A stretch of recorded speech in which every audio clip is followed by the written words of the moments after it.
Je vous salue, vous qui croyez en Dieu et qui avez confiance en Jésus-Christ, la parole éternelle de Dieu, la sagesse de Dieu et la lumière de Dieu. Christ est lumière. Alors, je veux ici, à travers ce petit enseignement-là, montrer comment Jésus-Christ dissipe le doute chez ses disciples. Comment il dissipe le doute, comment il enlève le doute chez ses disciples. Parce qu'il peut arriver qu'on ait des doutes, surtout quand on est confronté à des épreuves terribles. Et on le voit dans les évangiles. C'est ce qui est arrivé à Jean-Baptiste. Jean-Baptiste qui a témoigné de Jésus. Il a dit que celui qui l'a envoyé là lui a dit, celui sur qui tu verras descendre l'esprit et reposer, c'est celui-là le Messie, c'est celui-là qui doit venir. C'est celui-là le Machia. Et il a dit quoi? Voici l'agneau de Dieu qui enlève les péchés du monde. Voici l'agneau de Dieu qui enlève le péché du monde. Il montre Jésus à ceux qui sont là. Il a dit, voici l'agneau de Dieu qui enlève les péchés du monde. C'est comme ça que André, le frère de Pierre, va suivre Jésus. Sinon, au départ, il était un disciple de Jean-Baptiste. Hein? Il a dit, je ne suis même pas digne de dénouer la courroie de ses sandales. Parlant de Jésus. Il a dit à Jésus, mais c'est toi qui dois me baptiser plutôt, ce n'est pas à moi de le faire. Jésus a dit, laisse faire les choses. Donc, voilà le témoignage fantastique que Jean-Baptiste a rendu de Jésus. Voici l'agneau de Dieu qui ôte les péchés du monde. Voilà. Mais quand il s'est retrouvé en prison,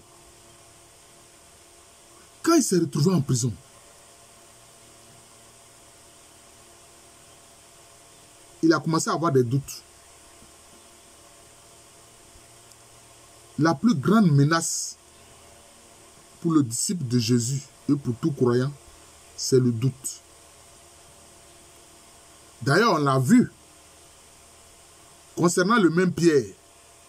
Quand lui, Pierre et puis ses compagnons qui étaient dans la barque, ils ont vu Jésus arriver marchant sur la mer. Il a dit, mais Seigneur, si c'est toi, ordonne que moi aussi je vienne vers toi en marchant sur la mer. Jésus a dit, viens. Il est descendu, il a commencé à marcher sur la mer. Mais comme il y avait le vent, il a douté et il a commencé à s'enfoncer. Il dit, Seigneur, sauve-moi. Jésus a dit, mais pourquoi as-tu douté? Pourquoi as-tu douté? Ô Seigneur, libère-nous des doutes. Alors, le doute de Jean-Baptiste, qu'est-ce que Jean-Baptiste fait? Il envoie un de ses disciples demander à Jésus,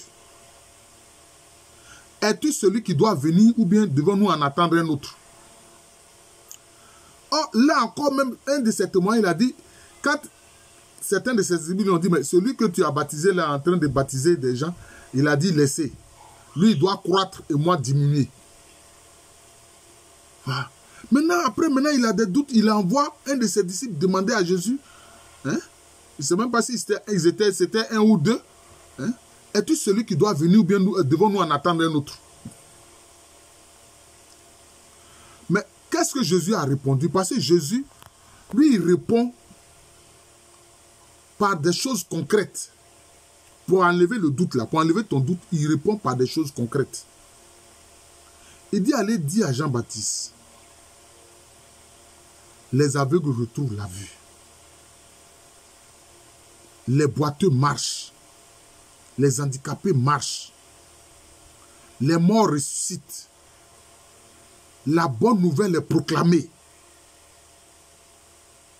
Mais tout ça là, ce qu'il a dit là, hein? Mais Isaïe en a parlé. Plusieurs siècles avant, Isaïe en a parlé. Isaïe a dit ce que le Messie devait faire. Vous voyez? C'est ça le problème, le doute. Il a dit, la bonne nouvelle est proclamée. Les morts ressuscitent. Les boiteux marchent. Les aveugles retrouvent la vue. Hein?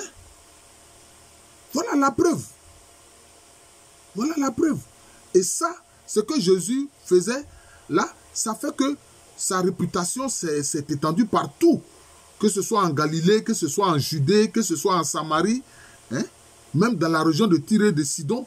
Tout ça, les gens savaient. C'est comme ça, il arrivait au moment où les gens rassemblaient les malades pour qu'ils puissent ne serait-ce que toucher la frange de l'habit de Jésus pour retrouver la guérison. Mais malheureusement, Jean-Baptiste a eu à douter. Mais je suis sûr que la réponse que Jésus a donnée à ses disciples pour les lui envoyer, je pense que cela a enlevé son doute. Et il a compris que Jésus est bel et bien le Messie, le Christ. Voilà. C'est ça. Ceux qui ont des doutes sur le fait que Jésus est le Christ, là, voilà ce qu'il dit. Les morts ressuscitent. Les aveugles retrouvent la vue. Les malades sont guéris. La bonne nouvelle est proclamée. Quelle est cette bonne nouvelle? Le salut de Dieu en Jésus-Christ. Le salut des âmes. Et qui, par Jésus-Christ, font connaissance avec le Père Céleste, Père de toute miséricorde. Vous comprenez?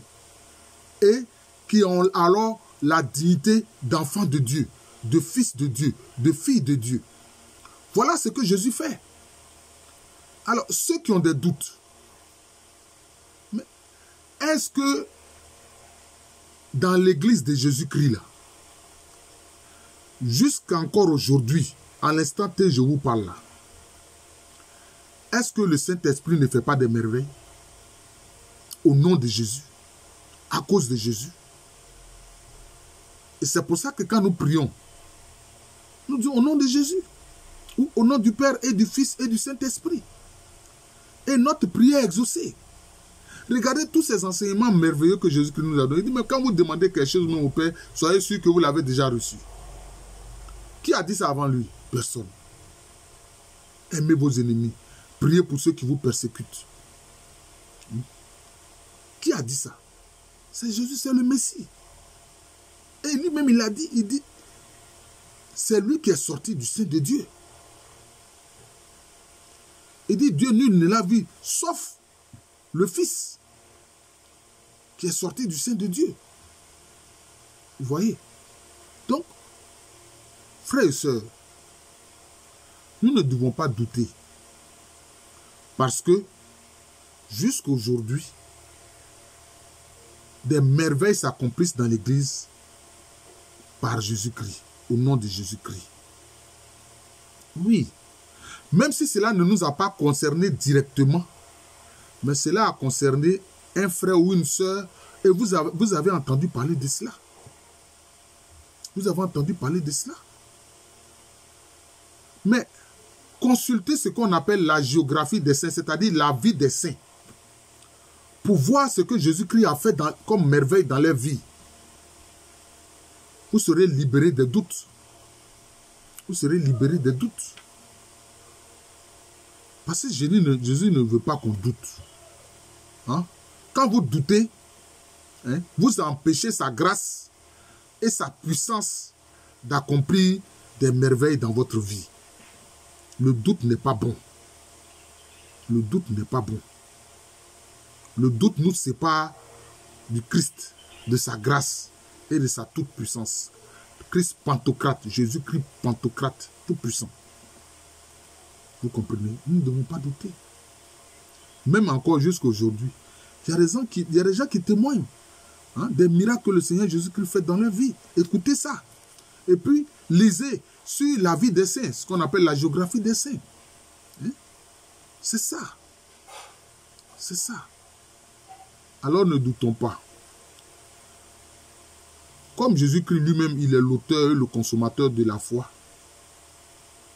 qu'il nous donne la foi, qu'il consolide notre foi par l'action du Saint-Esprit dans nos vies, qu'il nous permette de comprendre totalement sa sainte parole, et que quand nous participons à la Sainte Messe et que nous communions à son corps et à son sang, Que la plénitude de sa grâce soit au-dedans de nous.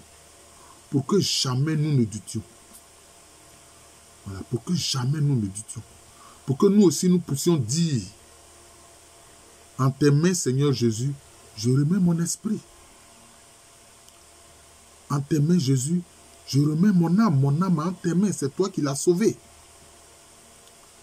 Fasse que je sois avec toi dans l'éternité. Bienheureuse. Voilà, je suis le frère Jean de l'amour de Jésus. C'est mon nom spirituel. Et à l'état civil, je suis le professeur Aluko Ameremi. Et vous-même, vous voyez, Jésus-Christ, jusqu'aujourd'hui, il permet à sa mère, la Vierge Marie, par ses apparitions attestées, de prouver sa vérité, de prouver la vérité du Christ Jésus. C'est pour ça que sa mère fait des apparitions attestées, c'est des apparitions attestées. Mais qu'est-ce que les gens attendent? Qu'est-ce qu'ils ne comprennent pas? À Zeytoun, en Égypte, où la population à 90% est musulmane, ce n'est que peut-être, je ne sais pas moi, 9 ou 10% qui sont des chrétiens coptes. Mais elle est apparue à des milliers de musulmans. À Zeytoun, en Égypte.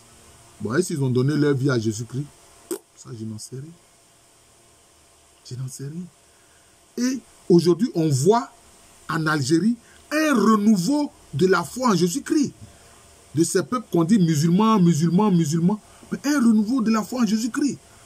Des gens vivent des merveilles. Mais souvent, les autres leur disent non.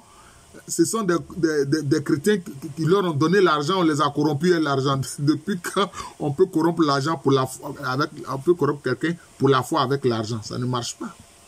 Ça ne marche pas. Vous voyez?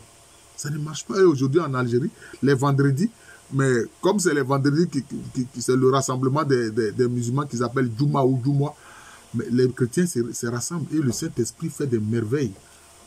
Le Saint-Esprit fait des merveilles, témoignant de Jésus-Christ. Parce que Jésus-Christ a dit quoi? Il a dit que le Saint-Esprit va témoigner de lui. Voilà. Et le Saint-Esprit va prendre ce qu'il y a à lui pour nous le donner. Voilà. Alors, comme je l'ai dit, je suis le frère Jean de l'amour de Jésus. C'est mon nom spirituel à l'état civil. Je suis le professeur Aluko Ameremi. Je voudrais humblement saluer Monseigneur Raymond Awa. Saluer aussi son vicaire apostolique, le Père Bonzo. Voilà, le Père Bonzo. Je les ai rencontrés récemment au Festi Éclat. Voilà. Je vous souhaite à tous, chers frères et sœurs, une très bonne journée. J'ai aussi été heureux de voir d'autres prêtres, notamment l'abbé Adiko, etc. J'ai vu l'abbé Arthur, j'ai vu beaucoup de prêtres, l'abbé Donald. Bon, j'étais content de voir tous ces prêtres-là du diocèse de Grand Bassam. Voilà. Je demeure fidèle du diocèse de Grand Bassam, mais bon, c'est certes, je vis maintenant dans une commune qui fait partie de l'archidiocèse d'Abidjan, mais mon cœur n'a pas quitté le diocèse de Grand Bassam, ça c'est sûr.